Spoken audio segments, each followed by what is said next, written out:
Hello friends, good morning dear friends. आज हम Asian history के अंदर आज हम एक बेहतरीन टॉपिक के साथ आपसे चर्चा करने वाले हैं। देखिए फ्रेंड, आज का हमारा जो टॉपिक है अशोक, जो मौर्य सम्राट अशोक है, उसके बारे में बहुत ही डिटेल से अपन अध्ययन करेंगे। इसका अगला जो वीडियो आएगा बौद्ध धर्म के व्यक्तिगत जो धर्म के बारे में हम अध्ययन करेंगे। फिर इसके पश्चात अगला जो टॉपिक रहेगा जो मौर्य प्रशासन। ठीक है डियर फ्रेंड, इससे पहले वाले जो वीडियो था उसमें अपन ने बात की थी जो बिंदुसार, और इससे पहले हम चंद्रगुप्त मौर्य के बारे में बहुत ही डिटेल से अध्ययन किया था। तो स्टार्ट करते हैं। देखिए डियर फ्रेंड्स, जो अशोक है, अशोक का जो टाइम पीरियड है, अशोक का जो टाइम पीरियड है वो है 273 बीसी से लेकर 232 बीसी तक इसका टाइम पीरियड था। यानी कि 273 ईस्वी से लेकर 232 ईसा पूर्व के मध्य इसका टाइम पीरियड था। देखिए आगे बात करते हैं। जो अशोक को स्मरण किए जाने का सर्वप्रमुख कारण क्या है, यानी कि जो सम्राट अशोक है। देखिए अशोक सम्राट बाद में बनेंगे, ठीक है। तो अशोक है, अशोक को जो याद करने का यानी स्मरण करने का प्रमुख कारण क्या है, यानी कि जनहित के किए गए उनके जो कार्य हैं उनके कारण उनको बहुत ही याद किया जाता है। यानी कि उन्होंने जन कल्याणकारी कार्य बहुत किए थे। ठीक है डियर फ्रेंड्स, जब 200 बीसी के अंदर जो कलिंग का जो युद्ध होता है, उस कलिंग के युद्ध के पश्चात क्या होता है, कलिंग के युद्ध के पश्चात जब उन्होंने युद्ध नीति को त्याग दिया और भेरी घोष की जगह धम्म घोष की क्या करते हैं, अनुपालन करते हैं। ठीक है डियर फ्रेंड्स, वो हम आगे बात करेंगे। आगे बात करते हैं। बिंदुसार के समय अशोक अवंती, यानी कि जो बिंदुसार जब उसके पिताजी थे, बिंदुसार के समय जो अशोक थे वो अवंती यानी उज्जैन का राज्यपाल था, और पूर्व में तक्षशिला का राज्यपाल था। यानी कि जो अवंती अवंती और तक्षशिला, ठीक है, तक्षशिला के क्या है, तक्षशिला के क्या है, तो ये गवर्नर था यानी कि राज्यपाल था। ठीक है डियर फ्रेंड्स, आगे बात करते हैं। हम बात करते हैं उसके राज्यारोहण और राज्याभिषेक की बात करते हैं। ठीक है, देखिए राज्यारोहण की अगर बात करें कि जो उनका राज्यारोहण 273 बीसी के अंदर इसका राज्यारोहण हुआ था। इस समय अशोक अवंती का राज्यपाल था। क्या था, अवंती का राज्यपाल था। अवंती का क्या था, ये राज्यपाल था। ठीक है, ओके। अब देखिए 273 बीसी में ये क्या है, अवंती का राज्यपाल था, राज्यारोहण होता है, लेकिन उसका जो राज्याभिषेक होता है वो 269 बीसी के अंदर होता है। अब बात आती है कि 4 साल यानी 4 वर्ष इसमें उसका राज्याभिषेक लेट क्यों हुआ, उसका हम आगे बात करेंगे। देखिए डियर फ्रेंड्स, जो अशोक हैं, अशोक यानी कि 269 बीसी के अंदर जब उनका राज्याभिषेक होता है तो अशोक राधा गुप्त की सहायता से वो गद्दी बैठता है। यानी कि जो अशोक का जो राधा गुप्त था, मंत्री था, प्रधानमंत्री था, क्योंकि अशोक का जो मंत्री रहता है चाणक्य के पश्चात इसका जो मंत्री होता है जो राधा गुप्त। ठीक है, ये राधा गुप्त क्या करते हैं कि इसकी सहायता से गद्दी पर बैठते हैं। आपको पता है कि जो चंद्रगुप्त मौर्य है, चंद्रगुप्त मौर्य का प्रधानमंत्री कौन था, चाणक्य। ठीक है, और जब इसके बाद में बिंदुसार है, बिंदुसार का जो प्रधानमंत्री कौन होता है, एक तो क्या होता है एक तो खल्लाटक होता है। ठीक है, और खल्लाटक के पश्चात एक राधा गुप्त भी इसका क्या रहता है, प्रधानमंत्री रहता है। फिर इसके पश्चात होता है क्या है कि जो अशोक है, अशोक का भी क्या प्रधानमंत्री राधा गुप्त होता है, और राधा गुप्त की सहायता से क्या करता है, वो गद्दी पर बैठता है। ठीक है, आगे बात अगर करें कि अशोक है, अशोक को देव नाम, इसको हम देवा नाम प्रियदर्शी भी उपाधि धारण की। यानी कि अशोक ने देवा नाम प्रियदर्शी की उपाधि धारण करता है। यानी उपाधियों के बारे में आगे बात करेंगे। ठीक है डियर फ्रेंड्स, देखिए आगे बात करते हैं। 4 वर्ष के अंतराल में अशोक अपने 99 भाइयों का उत्तराधिकार का युद्ध करके यानी कि गद्दी पर, यानी कि अपने 99 भाइयों को मारकर वह गद्दी पर बैठता है। यानी कि ये जो हमें बात कहाँ से मिलती है, यानी कि बौद्ध ग्रंथ है, एक तो दीपवंश और एक महावंश दिव्यावधान, और एक चीनी आती है, चीनी ग्रंथ है फहा युएन चुलिन, और तिब्बती जो तारनाथ है, तारनाथ है, इनके लेखों के आधार पर हम पता लगाते हैं कि सम्राट जो अशोक है 4 वर्ष यानी कि राज्यारोहण 273 बीसी में हुआ, लेकिन राज्याभिषेक 269 बीसी में हुआ, क्योंकि 4 वर्ष में अपने भाई है विमाताओं से उत्पन्न उनके जो भाई है उनको उनकी हत्या करके वो क्या बैठता, गद्दी पर बैठता। लेकिन डियर फ्रेंड्स, आगे इसके बारे में बात करेंगे, क्योंकि अशोक ने जो अशोक के जो 5वां शिलालेख है, उस 5वां शिलालेख में ये भी बताया गया है कि जो सम्राट अशोक है अपने परिवार और अपने भाइयों के साथ बहुत ही प्रेम पूर्वक रहता था। तो ये इसका खंडन है डियर फ्रेंड्स, है ना। तो ये तो किताबों में अलग अलग बातें बताई गई है, तो आपको याद करना है, ठीक है। 5वां अभिलेख में अपने परिवार अपने भाइयों के साथ बहुत ही खुशीपूर्ण जीवन जीता है। लेकिन जो दीपवंश, महावंश, दिव्यावतान, फा यूएन चुलिन, तिब्बती लेखक तारानाथ के अनुसार बताया गया है कि जो सम्राट अशोक है, अपने सम्राट अशोक यानी कि अपने 99 भाइयों को मारकर वो गद्दी पर बैठता है। क्योंकि आपको पता है कि जो बिंदुसार के अनेक पत्नियां थी, तो उसकी विमाताओं के अनेक पुत्रों को मारकर वो गद्दी पर बैठता है। डियर फ्रेंड्स, आगे बात करेंगे उसकी जीवन परिचय का बहुत ही डिटेल से अध्ययन करने वाले हैं, तो मेरे साथ आप बने रहिए। देखिए, आगे बात करें तो ये एक 4 अभिलेख हैं। एक तो अभिलेख है जैसे नेतुर अभिलेख, उद्गोलन अभिलेख, मास्की अभिलेख और एक गुर्जरा अभिलेख, ठीक है। आगे बात और करेंगे इसके बारे में। ये चारों अभिलेखों में ही केवल अशोक यानी कि अशोक का नाम क्या बताया, अशोक बताया गया है, ठीक है। अशोक का अंतिम ये अभिलेख कौन से, मास्की और गुर्जरा है। तो इन नेतुर, उद्गोलन, मास्की, गुर्जरा आदि अभिलेखों में यह बताया गया है कि अशोक का नाम अशोक ही था, ठीक है। आगे बात करेंगे, बहुत डिटेल से करेंगे दिन। अशोक का नाम निट्टूर व उद्गोलन अभिलेख में भी मिलता है। देखिए, अशोक का नाम क्या है, निट्टूर और उद्गोलन जो अभिलेख है उसमें भी उनका नाम अशोक ही मिलता है। तो अब हम उसके जीवन परिचय के बारे में बात करते हैं, लेकिन इसका बहुत डिटेल से आगे मैं बताऊंगा। सभी उसकी जो माता पिता पुत्र पुत्रियां हैं उनके बारे में बहुत डिटेल से मैं बताऊंगा। आप यहाँ से सिर्फ उनके नाम जान लीजिएगा, ठीक है। देखिए, अशोक की जो माता है, सुभद्रांगी यानी कि अशोक इन्हीं से उत्पन्न हुआ था, ठीक है। ये दिव्यावदान के अनुसार बताया गया। उनकी जो पत्नी, अनेक पत्नी थी, एक महादेवी थी, कारुआकी थी, संघमित्रा थी, पद्मावती थी और तिष्यरक्षा। डियर फ्रेंड्स, आगे हम इसके बारे में बहुत डिटेल से बात करेंगे, ठीक है। पुत्री देखिए, 2 उसकी पुत्री संघमित्रा और एक चारुमती, ठीक है। इसके बाद में उसके जो पुत्र थे, देखिए पुत्र हैं महेंद्र, तीवर और कुणाल, ठीक है। और अभिलेखों में एकमात्र पुत्र बताया गया तीवर को, ठीक है, ठीक है। तो ये महेंद्र, तीवर और कुणाल है। इसके बाद इसके जो भाई है यानी कि सुमन या सुसीम इसको बोलते हैं, और एक भाई था उसका तिष्य विगता शोक, ठीक है। तो आगे बात करेंगे, ठीक है। देखिए, आगे बात करते हैं। देखिए, हम बात करते हैं आजीविक मुनि पिंगलवत्स जीव ने भविष्यवाणी की थी कि अशोक राज सिंहासन पर बैठेगा। एक जो आजीव धर्म का एक व्यक्ति था, ऋषि था, उसका नाम था पिंगलवत्स जीव, यानी कि पिंगलवत्स ने कहा था, आगे ही एक भविष्यवाणी कर दी थी कि सिंहासन पर बैठेगा कौन, सिर्फ अशोक ही बैठेगा। तो आपको पता, आजीवक मुनि होते कहने यानी कि सभी धर्मों को मानने वाले, ठीक है। वो आजीवक धर्म है, यानी कि उनका कोई विशेष धर्म नहीं था, ठीक है। हमने पहले भी मोगली जो घोषाल है उसने आजीविक धर्म की स्थापना की थी, वो हम पीछे वाले जो वीडियोस में हमने उस चीज़ को कवर कर लिया था, ठीक है। आगे बात अगर करें तो डियर फ्रेंड्स, एक किताब है, जो किताब है यानी कि कल्हण के द्वारा लिखी गई एक किताब थी, ठीक है।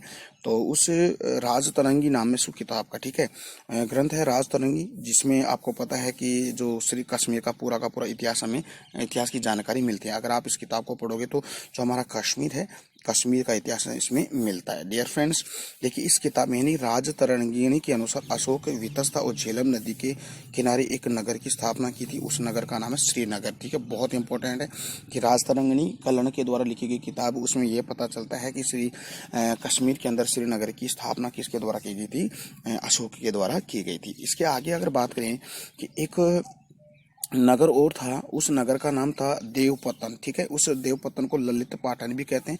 इसकी स्थापना देखो कौन करता है। देखिए, इस नगर की स्थापना अशोक की एक पुत्री थी, मैंने बताया 2 पुत्र, एक तो संघमित्रा थी और एक चारुमती थी, ठीक है।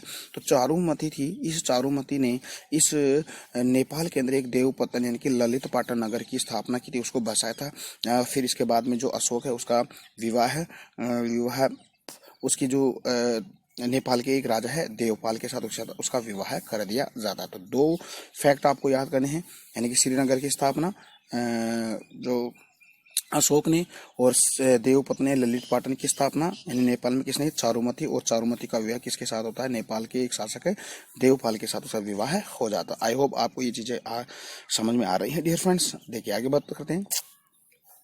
देखिए अशोक पूर्व में, यानी कि जो अशोक है पूर्व में, यानी कि शिव का उपासक था, बाद में आजीविक उपासक और फिर बाद में क्या करने लगा, बौद्ध धर्म का अनुपालन करने लगे।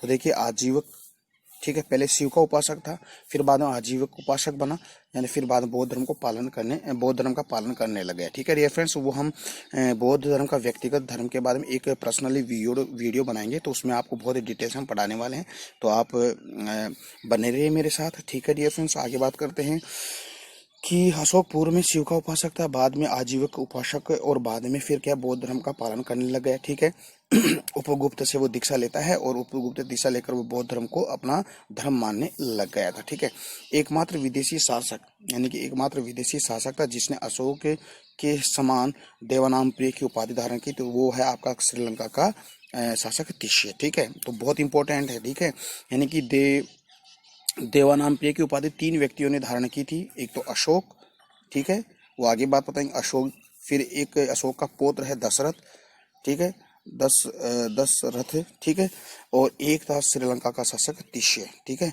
ये 3 व्यक्ति थे जिन्होंने देवा नाम प्रिय की उपाधि धारण की थी। डियर फ्रेंड्स, आगे बात करते हैं। देखिए ये इसके नीचे ही लिखा हुआ है देखिए अशोक के अलावा ऐसा मौर्य शासक जिसने देवानाम प्रिय की उपाधि धारण की थी, वो था जो अशोक का पौत्र यानी कि पोता है, वो दशरथ। ठीक है, अब देखिए देवानाम प्रिय का शाब्दिक अर्थ और देवताओं का प्रिय, यानी कि ऐसा व्यक्ति जो देवताओं को प्रिय लगे, तो ऐसी उपाधि धारण करने वाला व्यक्ति था देवानाम प्रिय, यानी कि अशोक है। अब देखिए इसमें और भी नाम है। देखिए अशोक ने देवानाम प्रिय की उपाधि धारण की, इसको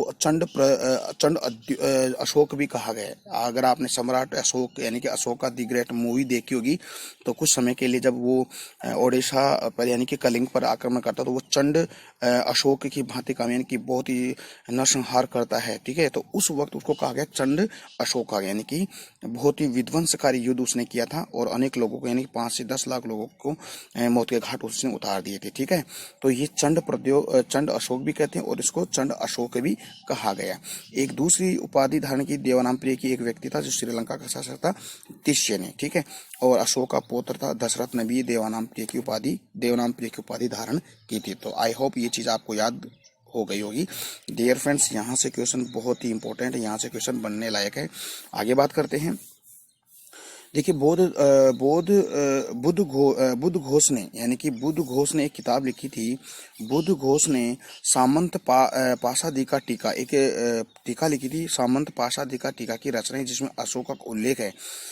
इसका अशोक के उल्लेख इस सामंत पाशादिका टीका नामक में, इसमें अशोक का क्या उल्लेख है, इसमें क्या कहा गया है, यानी इसने इसे ऐतिहासिक अभिरुचि की खान कहा गया। बहुत इंपॉर्टेंट है, वेरी वेरी मोस्ट। ठीक है, इस टीका में बताया गया है कि अशोक अभिरुचि की खान बताया गया, किसमें, बुद्ध घोष के द्वारा टीका लिखी गई थी सामंत पाशादिका नामक टीका में, ऐसे बात बताइए। आगे बात अगर करें, देखिए डियर फ्रेंड्स, अशोक के काल में पाटलिपुत्र में 251 बीसी में तृतीय बौद्ध संगीति का आयोजन हुआ, जिसके अध्यक्ष मोगलीपुत्र तिष्य ने अभिधम पिटक की कथा वस्तु की रचना की थी। यानी कि आपको पता है कि अशोक के समय जो मगध के अंदर 251 बीसी के अंदर एक तृतीय बौद्ध संगीति हुई थी और उसके इस संगीति की अध्यक्षता मोगलीपुत्र तिष्य के द्वारा की गई थी और इसमें अभिधम पिटक की रचना, त्रिपिटक थे आपको बताया, अभिधम सुत्त पिटक और विनय पिटक। तो अभिधम पिटक की रचना तृतीय बौद्ध संगीति के अंदर हुई थी। ठीक है डियर फ्रेंड्स, और आगे बात करते हैं। तो देखिए डियर फ्रेंड्स, और बहुत महत्वपूर्ण बातें हैं। तो डियर फ्रेंड्स देखिए आगे बात कर रहे हैं। अगला हमारा टॉपिक है, जो एक राइटर था, एक इतिहासकार था, उसका नाम था V.A. स्मिथ। यानी कि V.A. स्मिथ जी क्या कहते हैं कि अशोक ने बौद्ध धर्म स्थलों की यात्रा की, यानी कि जो बौद्ध धर्म जो स्थल थे महात्मा बुद्ध से संबंधित थे ना, तो वहां की उसने यात्रा की। जैसे लुम्बिनी के अंदर गए, वो कपिलवस्तु में गए, सारनाथ में गए, श्रावस्ती, बोध गया और फिर कुशीनगर। डियर फ्रेंड्स, ये महात्मा जो बुद्ध है, इस बुद्ध के जीवन से रिलेटेड ये स्थान है। तो यहाँ पर ये क्या जाते हैं, यहाँ पर उनकी यात्रा करते, बौद्ध जो स्थल है उनकी यहाँ पर ये क्या करते हैं, यात्रा करते हैं। ठीक है डियर फ्रेंड्स, ये तो ये बात हुई। ये ऐसा कहने वाला व्यक्ति कौन था, ये कहने वाला व्यक्ति V.A. स्मिथ जी थे। ठीक है, अब बात करें, बहुत इंपॉर्टेंट टॉपिक आ रहा है, हम अब कलिंग का युद्ध करते हैं। देखिए, कलिंग के युद्ध की बात अगर करें तो यहाँ से बहुत ही डिटेल से आपको पढ़ाने वाला हूँ। तो अन्य किसी किताबों में ये चीज़ें आपको नहीं मिली, क्योंकि मैंने अनेक किताबों से ये एक एक तथ्य निकाल कर यहाँ पर नोट्स बनाए हैं। ओके, तो प्लीज़ आप भी इसके नोट्स लगातार बनाइएगा और मेरे साथ आप बने रहे, प्लीज़ प्लीज़। इससे पहले एक बात और कहना चाहता हूँ डियर फ्रेंड्स, अपने जो टीके स्टडी क्लासेज जो चैनल, प्लीज़ अपने लोगों, अपने जो फ्रेंड सर्कल है उसमें लाइक शेयर सब्सक्राइब भी कीजिए और लिंक को शेयर भी कीजिए, ठीक है। प्लीज़ आप है ना इसके सब्सक्राइब बढ़ाइएगा, प्लीज़ प्लीज़ प्लीज़। आगे बात करते हैं। देखिए, 261 बिफोर क्राइस्ट यानी कि बीसी के अंदर कलिंग का युद्ध होता है, ठीक है। आगे बात करते हैं। देखिए कब होता है, यानी कि राज्याभिषेक के 8वें वर्ष ये युद्ध होता है। कहाँ होता है? दक्षिण ओडिशा में होता है। युद्ध व परिणामों का उल्लेख हमें, इस युद्ध का परिणामों का उल्लेख हमें अशोक का जो 13वां जो शिलालेख था उसमें मिलता है। और उस कलिंग के शासक का नाम नहीं था, यानी कि इस 13वें शिलालेख में क्या है, जो जो कलिंग का जो शासक था, यानी कि जो युद्ध होने वाला है किसके साथ, कलिंग के शासक के साथ, इसमें 13वें शिलालेख में कोई शासक का नाम नहीं था कि जो अशोक का युद्ध किसके साथ होता है, ठीक है। ठीक है, तो आगे आप बात करें तो देखिए, एक हाथी गुम्फा अभिलेख है, यानी कि यह हाथी गुम्फा अभिलेख चेदी वंशीय शासक खारवेल का द्वारा लिखा गया था। बहुत इंपॉर्टेंट है, यानी कि हाथी गुम्फा अभिलेख किसके द्वारा लिखा गया था? एक चेती वंशीय शासक है, उसका नाम खारवेल का द्वारा लिखा। इस हाथी गुम्फा अभिलेख में बताया गया है कि जो कलिंग का जो शासक था वो कौन था? नंदराज था। और इस नंदराज से ही जो सम्राट अशोक का 261 बीसी के अंदर कलिंग का युद्ध हुआ था, ठीक है। तो आपको ये याद रखना है। लेकिन जो 13वां शिलालेख है इसके अंदर इसका नाम नहीं बताया गया है। अगर आपको पूछे कि जो अशोक के किस अभिलेख के माध्यम से कलिंग के युद्ध की चर्चा हमें मिलती है, जानकारी मिलती है, तो आपको बताना है 13वां शिलालेख, ठीक है। आपको पता है 14 शिलालेख मैंने आपको पीछे पढ़ा दिया, बहुत ही एक एक शिलालेख के बारे में डिटेल से बताया था, जिसको हम जो अशोक के राज आज्ञा यानी कि राजा की जो आज्ञा है वो भी इसके बारे में मैंने आपको बताया था, बहुत ही डिटेल से बताया था। तो 13वें शिलालेख में तो हमें कलिंग के युद्ध की चर्चा मिलती है, लेकिन यहाँ पर शासक का नाम नहीं है, ठीक है, नहीं लिखा गया। लेकिन एक चेती वंशीय शासक है खारवेल, बहुत इंपॉर्टेंट बहुत इंपॉर्टेंट बहुत इंपॉर्टेंट है। खारवेल के द्वारा एक अभिलेख लिखवाया गया था, हाथी गुम्फा अभिलेख। इस हाथी गुम्फा अभिलेख में बताया गया है कि अशोक अशोक के साथ जो कलिंग का युद्ध होता है वो नंदराज के साथ होता है। तो बहुत इंपॉर्टेंट है, बहुत इंपॉर्टेंट है। ओके, आगे बात करते हैं। अब बात करते हैं जो कलिंग का जो युद्ध था वो किस कारणों से हुआ, यानी क्या क्या रीजन थे जो कलिंग युद्ध होता है। तो सबसे पहली बात करते हैं कि साम्राज्यवादी नीति थी, यानी कि सम्राट अशोक है अपने साम्राज्य का विस्तार करना चाहता, इस कारण वह क्या करता है? युद्ध करता है।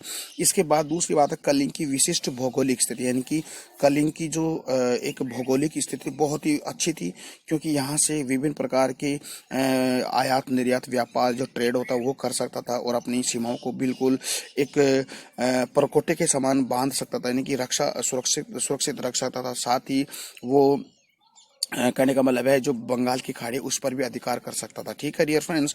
तो कहने का मतलब है कलिंग की जो भौगोलिक स्थिति बहुत ही विशिष्ट थी। रोमिला थापर ने अपने ग्रंथ Ashoka and the decline the Mauryas में इसका वर्णन किया है, यानी कि जो विशिष्ट भौगोलिक स्थिति ना उसके बारे में जो रोमिला थापर इतिहासकार है, ये Ashoka and the decline the Mauryas में ये बात बताई गई है। अगली बात अगर करें तो व्यापारिक कारण, यानी कि इसका कुछ ट्रेड रीजन भी था, यानी कि प्लिनी के अनुसार दक्षिण पूर्वी एशिया व श्रीलंका के मध्य व्यापार हेतु महत्वपूर्ण स्थान था, यानी कि वो दक्षिण पूर्वी, आपको पता है कि ये हमारा इंडिया है, ये दक्षिणी है और ये पूर्वी है। इस दक्षिण पूर्वी क्षेत्र पर व्यापार करना चाहता था, इसलिए वह क्या था कि उड़ीसा को जीतना चाहता था। आगे बात अगर करें देखिए डिफरेंस, अगली बात अगर करें तो ये हाथी प्राप्त करना चाहता था, ठीक है, ये हाथी प्राप्त करना चाहता था, ठीक है। तो ये हाथी प्राप्त करना, यानी कि क्योंकि वहाँ की कलिंग के हाथी बहुत ही फेमस थे, क्योंकि कलिंग के जो हाथी थे ना वो युद्ध भूमि के लिए बहुत ही तेज तर्रार वाले थे। तो ये क्या करना चाहता था? हाथी प्राप्त करना चाहता था। इसके आगे बात अगर करें तो अगली बात अगर करें कि कलिंग सुरक्षा की दृष्टि से सुरक्षा, वो तो मैंने आपको बता दिया, ठीक है। अगर और बात करें दक्षिण से संबंध रखने के लिए कि दक्षिण भारत से संबंध रखने के लिए भी वो उड़ीसा को जीतना चाहता, व्यापार की वृद्धि के लिए, और एक स्थल और समुद्र मार्ग पर वो क्या करना, अपना अधिकार करना चाहता था। देखिए इधर जो समुद्र मार्ग यानी कि बंगाल की खाड़ी है उस पर अधिकार करके वो दक्षिण पूरी जो भी देश हैं वहाँ पर वो क्या है अपना अधिकार करना चाहता था, ठीक है, और उनसे व्यापार करना चाहता था। इसके अलावा अगर बात करें तो अशोक ने कलिंग के 2 प्रशासनिक केंद्रों में स्थापित किया, और 2 केंद्र थे आपका तोसली और जौगढ़, ठीक है। आगे बात करें डियर फ्रेंड्स, अब युद्ध के परिणामों की बात करते हैं। देखिए डियर फ्रेंड्स, अब युद्ध के परिणाम क्या होते हैं। देखिए पहले अगर देखें तो अशोक के साम्राज्य का विस्तार हुआ, बिल्कुल सही बात है, परिणाम यही है, अशोक के साम्राज्य का विस्तार हुआ। कहने का मतलब बंगाल की खाड़ी उसके राज्य की पूर्व सीमा थी, यानी कि जो बंगाल की खाड़ी थी, ये जो बंगाल की खाड़ी थी इसके पूर्वी राज्य की पूर्वी सीमा थी। हम आगे बात करेंगे साम्राज्य विस्तार के बारे में। अशोक बौद्ध धर्म का अनुयायी बन गए, यानी कि अशोक बौद्ध धर्म का अनुयायी बन गया था, ठीक है। यानी कि पहले तो आजीविक, पहले तो शिव का उपासक था, शैव धर्म का, फिर आजीविक बना, फिर आजीविक के पश्चात बौद्ध धर्म को उपगुप्त से क्या दीक्षा लेकर क्या करता है, बौद्ध धर्म को ग्रहण कर लेता है, ठीक है डियर फ्रेंड्स। आगे अगर बात करें अशोक का हृदय परिवर्तन, यानी कि जो अशोक का जो हृदय परिवर्तन होता है, जो 261 बीसी के अंदर जब कलिंग का युद्ध करता है तो कलिंग के युद्ध के अंदर बहुत ही ज्यादा नरसंहार करता है, और कहा जाता है कि इसके अंदर अशोक ने 1 लाख व्यक्तियों को मार दिया और 1.5 लाख व्यक्तियों को बंदी बना दिया था, ठीक है डियर फ्रेंड्स। तब जाके उसका हृदय परिवर्तन था उपगुप्त के माध्यम से। उपगुप्त कहता है कि हे सम्राट आपने ये क्या कर दिया, बहुत इतना भीषण नरसंहार। तो उसका उस समय क्या करता है कि उसका जो हृदय परिवर्तन हो जाता है और एक एक नारा देता है, जियो और जीर्णोद्योग का नारा देता है, ठीक है, और युद्ध नीति के स्थान पर यानी कि धम्म नीति को वह अपनाता है, ठीक है डियर फ्रेंड्स। तो अशोक का हृदय परिवर्तन होता है, अंतर्राष्ट्रीयता की युग का प्रारंभ करता है, यानी कि इंटरनेशनल जो युग का प्रारंभ करता है, ठीक है। अगली बात अगर करें कि भारतीय सभ्यता और संस्कृति का प्रसार बृहत भाग भारत में करता है, यानी कि जो भारतीय सभ्यता और संस्कृति का जो प्रचार प्रसार है, यानी कि बृहद यानी कि बहुत बड़े भारत के बड़े भूभाग पर ये करता है, ठीक है। आगे अगर बात करें डियर फ्रेंड्स तो राजनीति में अहिंसा का प्रयोग प्रारंभ हुआ, कि राजनीति के अंदर तो अहिंसा का प्रयोग होता है, ठीक है। यानी कि अब अहिंसा राजनीति के अंदर अहिंसा की बात यानी हिंसा की बात नहीं होनी होगी, जो मौर्य साम्राज्य के लिए विनाशकारी इस कारण है, यानी कि जो अगर हिंसा की बात नहीं हुई तो अब आगे जाकर क्या होता है कि मौर्य साम्राज्य ये विनाशकारी सिद्ध होता है, क्योंकि हेमचंद्र राय चौधरी कहता है कि ऐसा करने के पश्चात धीरे धीरे मौर्य साम्राज्य का पतन हो जाता है, ठीक है डियर फ्रेंड्स। आई होप ये चीज़ आपको समझ में आई है। ओके आगे बात करते हैं। एक विशेष बात है डियर फ्रेंड्स, यानी कि जो मौर्य साम्राज्य है, मौर्य साम्राज्य के अंदर जो असम है, अपना असम जो राज्य था, यानी कि असम मौर्य साम्राज्य से बाहर था। इससे पहले आपको मैं और बताऊंगा कि ये तो पूर्व में था और दक्षिण में के अंदर आपको पता है और भी अनेक ऐसे थे जैसे चोल है, पांड्य, ये सारे से इस साम्राज्य से बाहर थे, वो मैं आगे बताने वाला हूँ। तो यहाँ से पूर्व में कौन सा क्षेत्र नहीं था मौर्य साम्राज्य में, असम वाला साम्राज्य नहीं था, असम वाला क्षेत्र नहीं था। तो डियर फ्रेंड्स आगे बढ़ते हैं। डियर फ्रेंड्स आपको समझ में आ रहा है नहीं आ रहा है तो प्लीज़ आप कमेंट करके ये चीज़ आपको मेरे को बतानी है, और आपको जो भी प्रॉब्लम है वो प्रॉब्लम आप कमेंट में कमेंट करके बताइए, ताकि मैं आपकी जो प्रॉब्लम को मैं सॉल्व कर सकूं। ओके देखते हैं आगे। अब देखिए कलिंग युद्ध के उपरांत क्या होता है, ठीक है। कलिंग युद्ध के उपरांत जब आपको पता है कि उसका जो हृदय परिवर्तन हो जाता है और उपगुप्त से वो दीक्षा लेता है और फिर ये क्या करता है बौद्ध धर्म को ग्रहण कर लेता है, ठीक है। तो उसकी बात अपन करते हैं। तो आई होप ये चीज़ आपको समझ में आ रही है, ठीक है। आगे बात करते हैं। कलिंग युद्ध के उपरांत क्या होता है, कलिंग युद्ध के में हुए व्यापक नरसंहार ने अशोक को विचलित कर दिया, यानी कि अशोक का हृदय परिवर्तन हो जाता है। अशोक बौद्ध भिक्षु एक थे, उपगुप्त से बौद्ध भिक्षु यानी कि बौद्ध धर्म की दीक्षा लेकर अस्त्र शस्त्र को क्या करता है त्याग देता है, और अशोक ने धम्म का रास्ता अपनाता है। तो डियर फ्रेंड धम्म क्या होता है वो हम आगे बताएंगे। धम्म का मतलब धर्म, ठीक है। बात आगे करते हैं।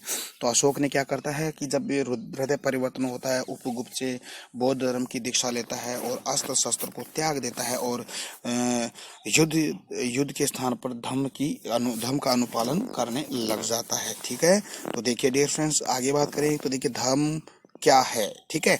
देखिए धर्म संस्कृत में धर्म को क्या बोलते हैं, धर्म बोलते हैं। और प्राकृत भाषा में धम को क्या बोलते हैं, धम ही बोलते हैं। तो ये भी बहुत इंपॉर्टेंट है, ठीक है। यानी कि संस्कृति में धम को धर्म बोलते हैं और प्राकृत भाषा में आपको धम को धम ही बोलते हैं। तो धम का मतलब होता है धर्म, ठीक है।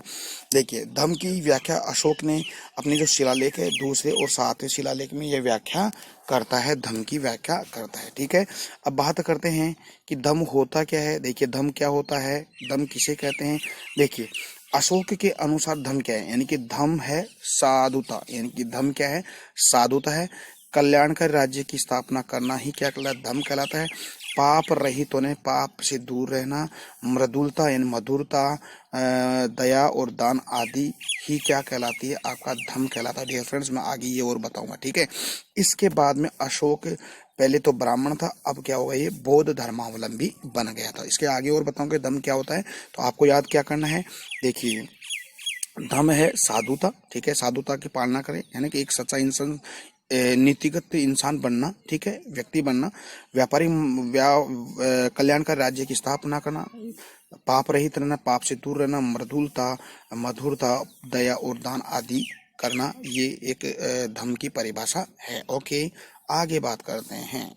देखिए अब है कश्मीर की विजय। हम विजयों की बात आगे करेंगे। इस यहाँ पे देखिए कश्मीर की विजय भी क्या करता है, जो सम्राट अशोक है विजय करता है, कश्मीर को जीता है। यानी कि राजतरंगिणी में चंद्रगुप्त मौर्य और बिंदुसार, यानी चंद्रगुप्त का बेटा बिंदुसार, बिंदुसार का बेटा कौन है, अशोक है, ठीक है। तो चंद्रगुप्त मौर्य और बिंदुसार का उल्लेख नहीं है किसमें, विजय में। राजतरंगिणी बताया गया है कि कश्मीर की विजय ना तो चंद्रगुप्त मौर्य करता ना ही बिंदुसार करता, जबकि अशोक का उल्लेख इसमें बताया गया है। बहुत इंपॉर्टेंट है, आगे बात है। अब एक है खरा प्रदेश। देखिए खरा प्रदेश नेपाल की तराई में है, ठीक है। तो इस पर भी उसने विजय प्राप्त की थी। देखिए खरा यानी कि राजतरंगी और तारनाथ का अनुसार, तारनाथ आपको पता तिब्बती लेखक है, उसने कंग्यूर और तंग्यूर नामक 2 किताबें लिखता है। बहुत ही इंपॉर्टेंट है कि इसी के माध्यम से अशोक के बारे में जानकारी मिलती है। तो ये 2 किताबें आपको याद करनी है, तारनाथ के द्वारा कंग्यूर और तंग्यूर। इस राजतरंगी और तंग्यूर में विवरण से अशोक की खरा विजय पर उल्लेख मिलता है। यानी कि खरा पर भी, यानी खरा कहाँ है, नेपाल में, इस खरा पर भी वो विजय प्राप्त करता है। आगे बात अगर करें, डिफरेंस समझ में आया, यानी कश्मीर और खरा पे, ठीक है। आगे बात करते हैं।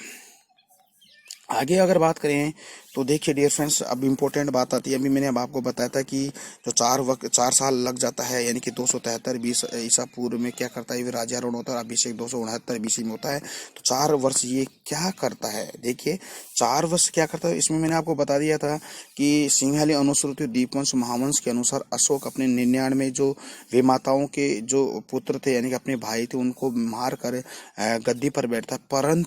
परंतु ओके, 5वां जो शिलालेख था, उस 5वें शिलालेख से हमें यह भी जानकारी मिलती है कि अशोक अपने परिवार के साथ और अपने भाइयों के साथ बहुत ही प्रेम पूर्वक खुश मिजाज से रहता था। तो ये इस बात का खंडन करता है। तो डियर फ्रेंड्स ये बात आपको याद करनी है कि सिंहली अनुश्रुति है, दीपवंश, महावंश जो बौद्ध ग्रंथ है, इनसे हमें पता चलता है कि अपने 99 भाइयों को मारता है। लेकिन 5वां शिलालेख जो स्वयं का है, वो कहता है कि मैं मेरे परिवार के साथ बिल्कुल, अपने भाइयों के साथ बिल्कुल प्रसन्नता पूर्वक, खुशपूर्वक रहता था। तो बताइए आप इसके बारे में आपका क्या व्यू है, तो आप मेरे को कमेंट करके अपने व्यू को भी बताइएगा। ओके मैं आपका कमेंट का इंतजार करूंगा, ठीक है। आगे बात करते हैं। देखिए अशोक बौद्ध धर्म को मानने वाला था, परंतु देवानाम प्रिय जो हिंदू धर्म में आस्था को दिखाता है। यानी कि देखिए अशोक था, बौद्ध धर्म को अनुयायी था, लेकिन अशोक ने देवानाम प्रिय जो हिंदू धर्म में आस्था को दिखाता। तो डियर फ्रेंड्स देखिए बहुत ही अच्छा व्यक्ति था। उसने बौद्ध धर्म को अपना, लेकिन हिंदू धर्म में भी वो आस्था रखता था, ठीक है।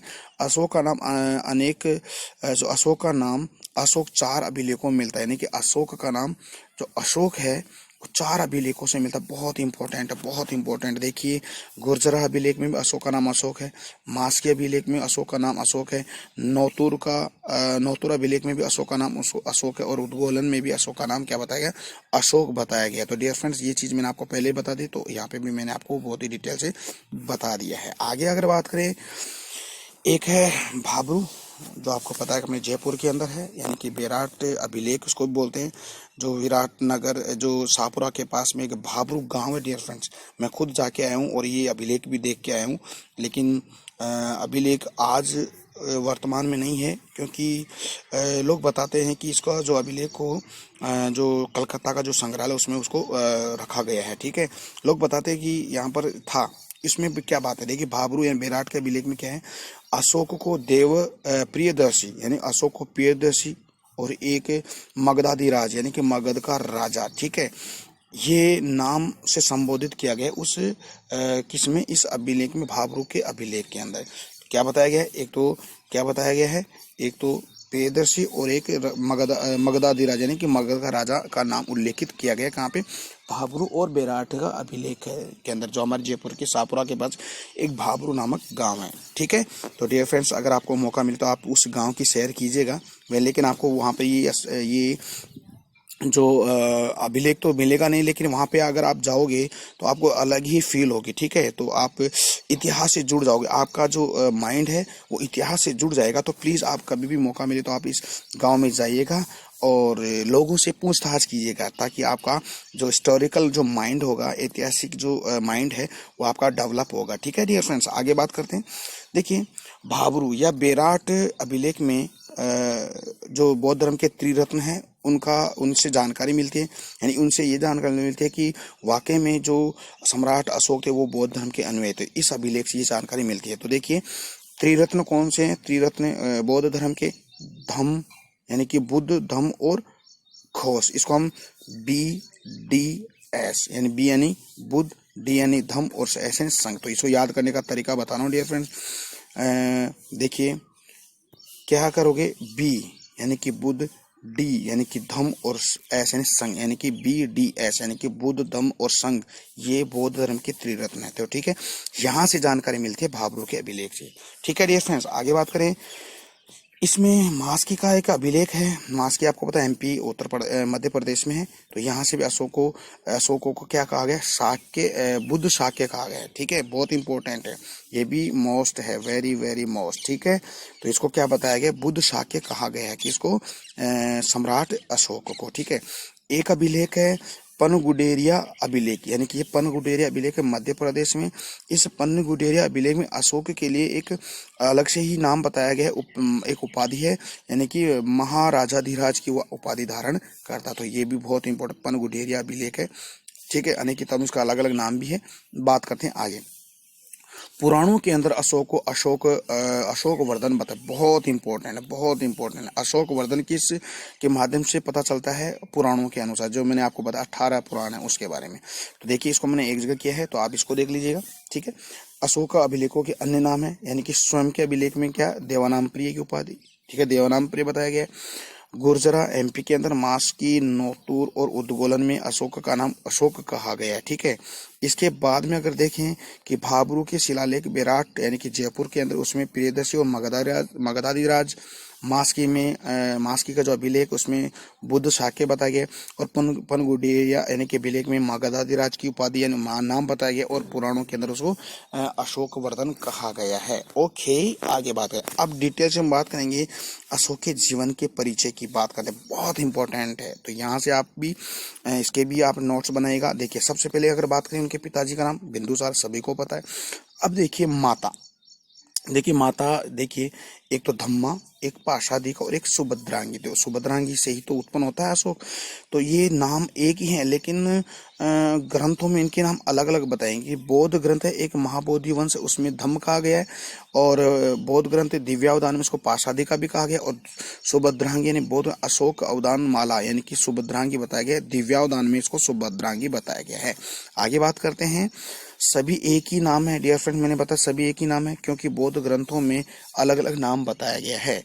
रुद्रदामन के जूनागढ़ अभिलेख में अशोक का उल्लेख में, बहुत इंपॉर्टेंट है कि अशोक की जानकारी की यानी अशोक के बारे में जानकारी के स्रोत में जो रुद्रदामन है, जूनागढ़ अभिलेख है गुजरात के अंदर, उससे भी सम्राट अशोक की जानकारी मिलती है। आई होप ये चीजें आपको समझ में आई होगी। डियर फ्रेंड्स, ये जो वीडियो थोड़ा सा इसका ड्यूरेशन बढ़ेगा, लेकिन जो टाइम इसका बढ़ेगा, लेकिन प्लीज़ आप इसको, वाकई में बहुत इंटरेस्टिंग टॉपिक है। ठीक है, इसके बाद में एक और इसके जो बौद्ध धर्म से संबंधित यानी कि उसका जो व्यक्तिगत धर्म है उसकी बातें हम आगे करेंगे। ठीक है, तो मेरे साथ आप बने रहिए। देखिए डियर फ्रेंड्स, आगे बात करते हैं।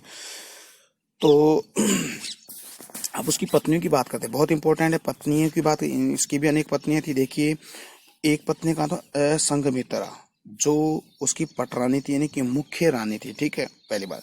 एक पत्नी महादेवी। ठीक है, ये महादेवी विदिशा, विदिशा कहाँ है? मध्य प्रदेश में है। और इस विदिशा की एक व्यक्ति था श्रेष्ठ, ये श्रेष्ठ की पुत्री थी। ठीक है, और इसी को क्या बताया, प्रथम पत्नी बताया गया है। यानी सिंहली परंपरा के अनुसार, यानी सिंहली परंपरा के अनुसार ये जो सम्राट अशोक की प्रथम पत्नी थी, जो विदिशा के श्रेष्ठ की पुत्री थी। ठीक है, और इससे एक लड़की और इसके एक लड़का उत्पन्न होता है, यानी कि महेंद्र और संघमित्रा उसके उत्पन्न होता है। यानी कि ये दोनों फिर क्या करते हैं, श्रीलंका के अंदर बौद्ध धर्म का प्रचार प्रसार के लिए जाते हैं। तो आपको ये याद रखना, महादेवी से कौन कौन पुत्री उत्पन्न होते हैं? महेंद्र और एक संघमित्रा। ठीक है, और ये क्या थी? सम्राट अशोक की प्रथम पत्नी थी। ये किसके अनुसार? सिंहली परंपरा के अनुसार। और विदिशा के यानी कि एमपी के एक शासक थे श्रेष्ठ की ये पुत्री थी। ठीक है, आगे बात करते हैं। अब ये तिष्य रक्षिता, इसकी एक पत्नी तिष्य रक्षिता। तो आपको पता है कि जो अशोक है, अशोक बौद्ध धर्म के अनुयायी थे। ये क्या थी कि बौद्ध धर्म था उसका विरोधी थी। यानी कि ये बहुत इंपॉर्टेंट बात है। यानी तिष्य रक्षिता थी, लेकिन अशोक है, अशोक बौद्ध धर्मावलंबी था, लेकिन ये बौद्ध धर्म का विरोधी थी। कौन? तिष्य रक्षिता। एक बार क्या होता है कि उसके महल में क्या बोधि वृक्ष लगाया हुआ था, तो ये क्योंकि विरोधी तो थी, उसने बोधि वृक्ष से को महल से क्या कर देती है, वो कटवा देती है। लेकिन एक बात और है, जब अशोक की मृत्यु होती है तो ये सती होती है। तो पहली महिला थी जो अशोक की मृत्यु के पश्चात सती हो जाती है। लेकिन इस बौद्ध धर्म की क्या थी, ये विरोधी थी। तो ये भी बहुत ही इंपॉर्टेंट बात है। ठीक है, अब बात करते हैं पद्मावती। एक नाम था पद्मावती, यानी कि रानी पद्मावती नहीं, डियर फ्रेंड्स, है ना। ये अलग है। पद्मावती अशोक के पुत्र कुणाल, एक इसका पुत्र है कुणाल की ये माता थी, तो इसको याद रखना है। अब देखिए कारुआ की। ठीक है, कारुआ की देखिए कि अशोक के पुत्र तीवर, यानी कि अशोक का पुत्र तीवर। देखिए यहाँ पे कुणाल की माता कौन थी? पद्मावती। संग मित्रा और महेंद्र की जो माता थी वो थी कौन सी? महादेवी। ठीक है, और तीवर की माता कौन थी? तीवर की माता थी कारुआ की। ठीक है, तो कारुआ की प्रयाग और कौशाम्बी अभिलेख से जानकारी इसमें मिलती है कि इसकी पत्नी कारुआ की थी। अब देखिए, प्रयाग और कौशाम्बी अभिलेख को रानी का अभिलेख भी कहा गया है, वो आगे हमने आप बात करेंगे। अब देखिए, इसकी पुत्र, यानी कि इसके 4 पुत्र थे। 4 पुत्र मैंने आपको पीछे पढ़ा के आ गया। देखिए, महेंद्र, उसकी माता थी महादेवी। कुणाल, उसकी माता थी पद्मावती। तीवर कारवा की। और जालोग, इसके बारे में बताया गया है कि ये कश्मीर का शासक था। और ये जानकारी हमें राज तरंगिणी नामक किताब, जिसने कल्हण के द्वारा ये किताब लिखी, उससे हमें जानकारी मिलती है कि जालोग भी जो सम्राट अशोक का पुत्र। तो ये 4 पुत्र हैं। आगे बात करते हैं उनकी पुत्रियों की। अगर बात करें तो डियर फ्रेंड्स के 2 पुत्रियां थी, यानी कि एक तो संघमित्रा जो अशोक के द्वारा श्रीलंका के अंदर बौद्ध धर्म के प्रचार प्रसार के लिए भेजा था, और एक चारुमती जो आपको पता है देवपत्तन यानी कि ललित पट्टन नामक नगर बसाया था। कहाँ पे? कश्मीर के नेपाल में। और वहाँ के देवपाल नामक एक शासक से उसका विवाह भी कर दिया गया। तो ये पुत्र। ठीक है, एक विशेष बात अगर करें कि देखिए 1837 में जो जेम्स प्रिंसेप थे, अशोक के अभिलेखों को ब्राह्मी लिपि में लिखा गया था, उसको पढ़ने में सफलता प्राप्त की थी। ठीक है, खोज स्टीफेन टेलर ने की थी। और अशोक के अभिलेखों को पढ़ने का श्रेय किसको जाता है? सबसे पहले जेम्स प्रिंसेप ने। ठीक है, और वो कब पढ़ता है? 1837 एडी के अंदर, ईस्वी के अंदर पढ़ता है। तो डियर फ्रेंड्स, आई होप ये चीज़ें आपको समझ में आ रही है। देखिए डियर फ्रेंड्स, ये वीडियो थोड़ा इसका टाइम पीरियड बढ़ेगा, लेकिन प्लीज़ आप मेरे साथ बन रहिए, क्योंकि बहुत इंटरेस्टिंग टॉपिक है। ठीक है, आगे बात करते हैं। अब देखिए डियर फ्रेंड्स, अशोक का साम्राज्य विस्तार की अगर बात करें, ठीक है, तो देखिए साम्राज्य विस्तार की अगर बात करें कि देखिए अशोक का साम्राज्य विस्तार, देखिए उत्तर और पूर्व में नेपाल, ठीक है, और पूर्व में मगध या बंगाल की खाड़ी, मैंने आपको पीछे बता दिया था। ठीक है, दक्षिण पश्चिम में कर्नाटक, और पश्चिम के अंदर इसका था काठियावाड़, आपको पता है गुजरात में, और उत्तर और पश्चिम में क्या था अफगानिस्तान है। ठीक है, तो ये भी आपको याद करना है। आगे बात करें, कल्याण की राज तरंगिणी के अनुसार अशोक शैव धर्म का उपासक था। वैसे मैं आपको फिर बता रहा हूँ, यानी कि जो सम्राट अशोक इसके व्यक्तिगत जो धर्म थे उनके बारे में एक अलग से वीडियो बताऊंगा, तो प्लीज़ आप मेरे साथ बने रहिए। ठीक है, दूसरी अगर बात करें तो अशोक अपने शासनकाल के 10वें वर्ष में बोध गया यानी 10वें वर्ष में कहा था बोध गया में, और 20वें वर्ष में कहा था लुम्बिनी की यात्रा करते। तो बहुत इंपॉर्टेंट ये भी, यानी कि 10वें वर्ष में तो बोध गया जाते हैं और 20वें वर्ष कहा जाते हैं लुम्बिनी में की यात्रा करते हैं। अशोक द्वारा की गई अन्य विजय, यानी कि अशोक ने अन्य विजय यानी कि और भी विजय प्राप्त की थी। ठीक है, एक तो क्या है, नेपाल और खस को जीता। अशोक ने नेपाल में देवपतन नगर बसाया, जो किसके साथ सहयोग से, अपनी पुत्री चारुमती के सहयोग से। ठीक है, अशोक ने कश्मीर में श्रीनगर भी बसाया, वो मैंने आपको पहले बता दिया। ठीक है, आगे बात करें, अशोक के 2 शिलालेखों में यह जानकारी मिलती है कि चोल, चेर, पांडे, सत्यपुत्र अशोक के साम्राज्य में नहीं थे। ठीक है, तो देखिए, चोल, चेर, पांडे, सत्यपुत्र और एक मैंने बताया था आश्रम, ये पूर्व में था। तो ये पूर्व में ये इस सम्राट अशोक के साम्राज्य में शामिल नहीं थे, और बाकी पूरा भारत इसके साम्राज्य में क्या था, इसमें साम्राज्य में था। तो ये 4, यानी कि एक तो चेर, चोल, पांडे, सत्यपुत्र और असम, ये इसके राज्य में नहीं थे। तो आपको पता है जब हम चोल पढ़ेंगे ना, तो ये एशियन हिस्ट्री का लास्ट टॉपिक है, इसके पश्चात फिर मिडवेल हिस्ट्री स्टार्ट होती है। तो प्लीज़ आप लगातार मेरे साथ पढ़े, मैं आपको पूरी एशियन हिस्ट्री, क्या मैं Asian history, Midvale history, modern history और हमारा जो नेशनल मूवमेंट है वो बहुत ही बेहतरीन तरीके से मैं पढ़ाने वाला हूँ। साथ ही हम जो हमारे जो विश्व का इतिहास है वो भी मैं आपको पढ़ाने वाला हूँ। तो प्लीज़ मेरे साथ आप बने रहिएगा।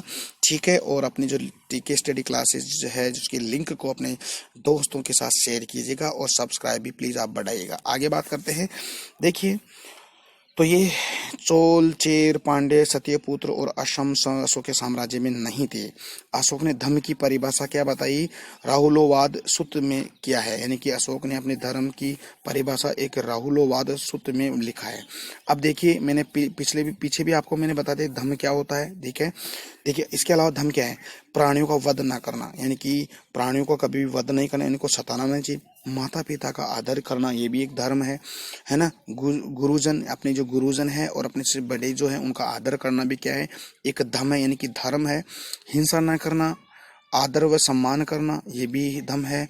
दानशीलता, दान देना है, उचित व्यवहार करना है और सार वृद्धि करना है। तो ये सारे के सारे क्या है, धम्म, या उसको हम बोले धर्म कहते हैं।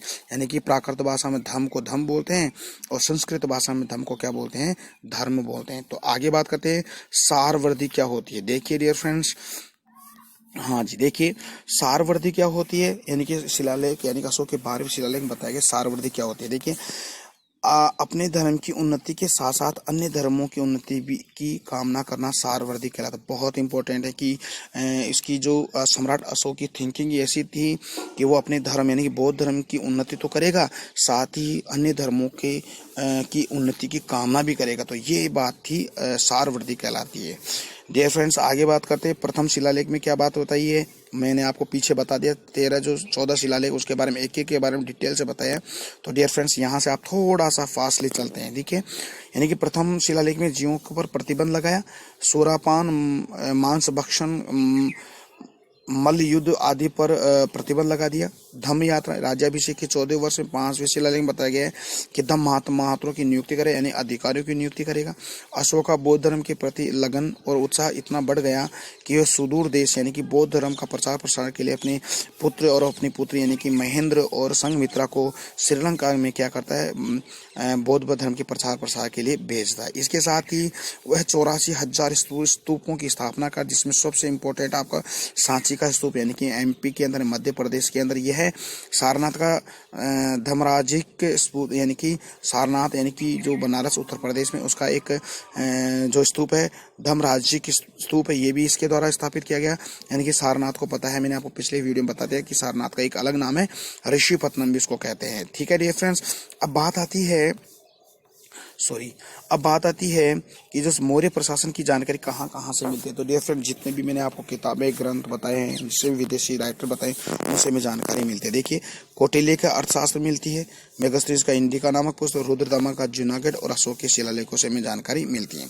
लास्ट है, भारत की प्रथम केंद्रीकृत प्रशासन व्यवस्था किसके द्वारा स्थापित की गई थी, एकमात्र था सम्राट अशोक। ओके, कौन था, अशोक था। तो भारत की प्रथम केंद्रीकृत प्रशासन अशोक के द्वारा स्थापित किया गया। तो आई होप ये चीज़ें आपको समझ में आई है। तो डियर फ्रेंड्स, आज हमारा टॉपिक इस अशोक का ये वाला जो इसका जो टाइम पीरियड बहुत ही ज़्यादा हो गया। तो प्लीज़ आप इसको देखिएगा, इंटरेस्ट आएगा आपको, ये टाइम इतना खलेगा नहीं। प्लीज़ आप देखिए इसको, बहुत इंपॉर्टेंट टॉपिक है, यहाँ से क्वेश्चन अक्सर आते रहते हैं। तो मैंने बहुत ही मेहनत से कम से कम 3 से 4-5 किताबों से मिलकर ये नोट्स बनाए हैं। तो इतना भी इसमें इतना इसको इग्नोर मत करिएगा, क्योंकि ये बहुत इंपॉर्टेंट टॉपिक है। तो आगे हम बात करने वाले हैं अगले टॉपिक, यानी कि बौद्ध धर्म, यानी कि अशोक का जो व्यक्तिगत धर्म है उसके, वो छोटा सा वीडियो रहेगा। फिर इसके बाद में मौर्य प्रशासन की बात अपन करते हैं। तो आई होप ये चीज़ें आपको समझ में है। तो हमारी और आपकी अब एक नए टॉपिक के साथ मुलाकात होने वाली है। तो प्लीज़ एक बार फिर से कहना चाहता हूँ, अपना जो ये चैनल है, अपने जो फ्रेंड सर्कल उसमें इसके लिंक को शेयर कीजिएगा, सब्सक्राइब कीजिएगा और बेल आइकन को प्रेस कीजिए। तब तक के लिए मैं आपसे इजाज़त लेना चाहता हूँ। जय हिंद, जय भारत, बाय बाय।